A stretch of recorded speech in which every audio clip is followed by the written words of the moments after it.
Hi everyone and welcome to Learn Accountancy. In our today's session of Accountant in Business Environment, we are going to learn about organizational culture in detail. At the end of this session, you will be able to describe different organizational culture, and also you will be able to apply it to any given organization. So, what do you think is a culture? What is culture? If you have a thought for a second, you will be able to come up with some of the things in your mind. Can you identify some aspects in an organization that may represent its culture? So, why is it important? It can be considered as the personality of an organization. Culture will affect how things are done in an organization, how employees perform their work, relate to each other, the customer, and their managers. It also affects how workers' emotional issues, that is, how they feel about the work and their company. The culture shapes the image of an organization. It influences its effectiveness and provides direction for the company. Culture helps in staff retention and motivation also. Since when did it gain popularity? So debate goes around what defines organization culture can be traced back to 1980s. Two books, In Search of Excellence by Tom Peters and Robert Waterman, and Corporate Excellence by Terence Steele and Alan Kennedy 1982, catapulted this concept to the forefront of management attention. According to these publications, a strong organizational culture works as a powerful lever for guiding workforce behavior.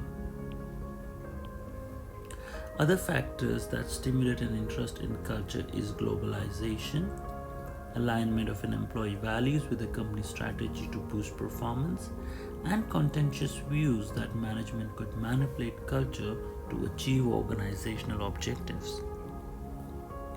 Culture is defined by some of the scholars like this: The Way We Do Things Around by Deal and Kennedy, The Collective Program of the Mind by Hofstede, The Shared Values, Beliefs and Norms which influence the way employees think, feel, and act towards other inside and outside an organization. What is culture? And what does basically influence the culture? So there are some things that influences the culture. For example, when you go somewhere around to new organization, you can see their symbol and titles. What do they represent? How the power relationship is within an organization. Is it top to bottom or bottom up? Organizational structure, control systems, rituals and routines. What are the normal norms in an organization, and how do people react to it? Myths and stories. What are the stories being said at the organization place? How the ethical things are considered? What values do they share together? The workplace. Then we have got a model from Shane's 3 levels of organizational culture. So this is basically divided in 3 aspects of culture. The first one is basically behavior and artifacts, that is clearly visible of organization culture. Then espoused values, formalized statement of organization culture, their rules, their policies, and so things. Then comes the basic assumptions, that is tacit supposition of organization culture. Let's have a little bit more detailed look about these 3 levels.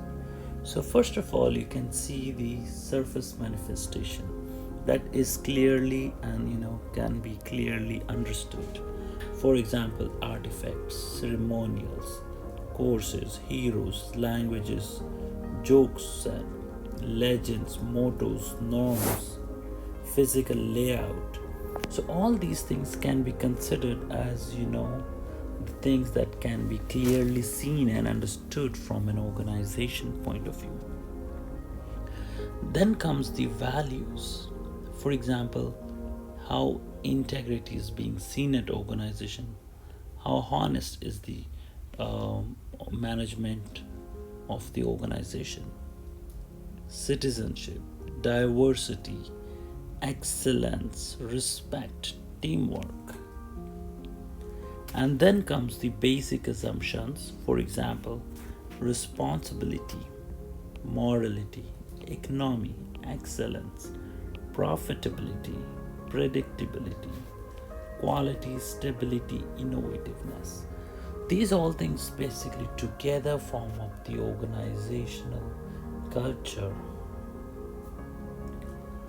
Building on the work of Roger Harrison, Charles Handy proposed 4 types of a culture. Moving ahead, we can see that Charles Handy come up with an idea of a culture can be defined in a different roles. For example, power culture, whereby the power is being exercised from top management to bottom management. Role culture, whereby the individuals are identified by the role given to them. Task culture, whereby task is allocated and the individual performances is being tackled on the basis of task allocated to them. And then a person culture, whereby the individual is considered as a person of an organization and given the priority. Informal organization culture can be seen like, for example, having social networks, informal communication, informal methods.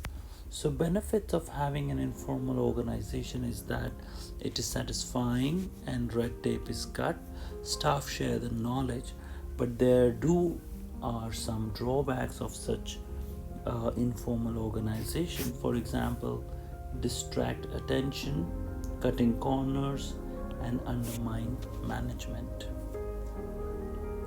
So let's have a look at activity for this session. Apply Sheen's model to Google and IKEA to identify some of their values. Thank you all.